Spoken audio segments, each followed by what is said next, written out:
Hey, what's up, guys, and welcome back to another Real Madrid review. Real Madrid 1, Mallorca nil. Once again, Real Madrid get the job done. It's not the prettiest of win, it's not the biggest margin of win, but a win is a win, and you sometimes have to accept that as a fact that you won. And all 3 points is probably the most important part now. Again, at this moment of time, it's not about how we play week in, week out. It's not about the fact that we play really, really well and then we don't convert our chances like we did against Rayo Vallecano. It's about these little 1-0s against Alaves and Mallorca where we may not have played well in terms of taking our chances, but at least we got that crucial goal and we had that moment again off a corner, off a header, again for the second game in a row, and I think that is probably just the most important thing to get the win, to get the results. And if you look at the stats, pretty much dominant. 17 shots to 7, 5 shots on target to none. So I would say that it's a little bit like they really did not trouble us. But if you look at the highlights back, they hit the post and hit the bar. I'm pretty sure.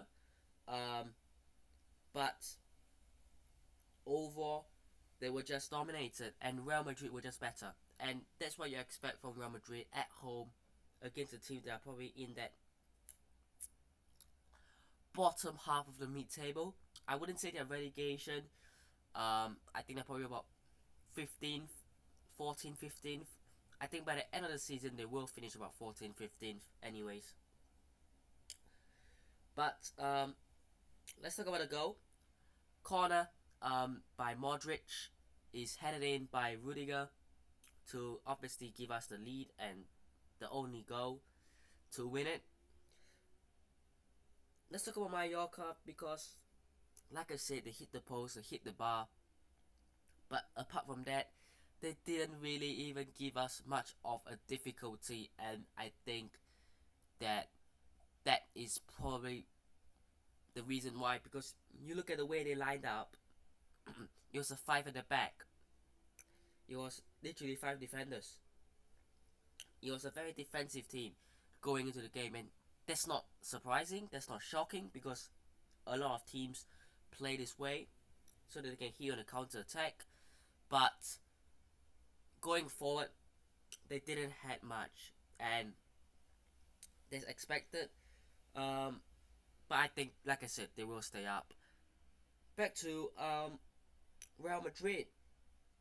Now, what this win means is Real Madrid remain top of the table. Girona beat Atletico. That's a big shock, actually. Not because, we don't expect Girona to win because they are good, but because they scored a pretty late goal, really, to win it. They were tied 3-3, but they win 4-3, and fair enough. Let me go to the team because obviously there are returns. Now, Camavinga isn't back yet. Neither was Mendy. So both obviously weren't involved. We saw Carvajal back, and we saw Vinicius Junior back, and Arthur Güler was on the bench but didn't come on. But I thought Carvajal was solid. Vinicius Junior, 2 good chances, one off wide off the post, and another, it's a good save from Rajkovic, their keeper. Rodrigo was a little bit quiet today, so was basically the midfield, isn't it? And yeah, Modric obviously with the assist from the corner. I think the best player was Rüdiger, simply because of the goal. I thought Tchouaméni at centre back was actually pretty good, and Lunin had to did he tip the header to the bar? I think he did. course, Jose Lu, Lucas Vasquez, Ceballos, and Brahim Diaz came on. But man of the match should be Rüdiger, really, for the goal. Now, yeah, great win, great results, and Real Madrid move top of La Liga. Now, the next few games are going to be interesting because we've got Argentina in a round of 32 in the Copa del Rey. We then travel away to Saudi, I want to say, to play Atletico Madrid in the Supercopa de España. I think the other side of the draw was Barcelona against Osasuna, if I'm not wrong. And then after that, it's a 10-day break before Almeria and then Las Palmas. And then we get back to normal games. Because you look at the games, right? The next 3 games is 2 weeks in between them. And then afterwards, it's every 3 to 4 days. Maybe even 2 days.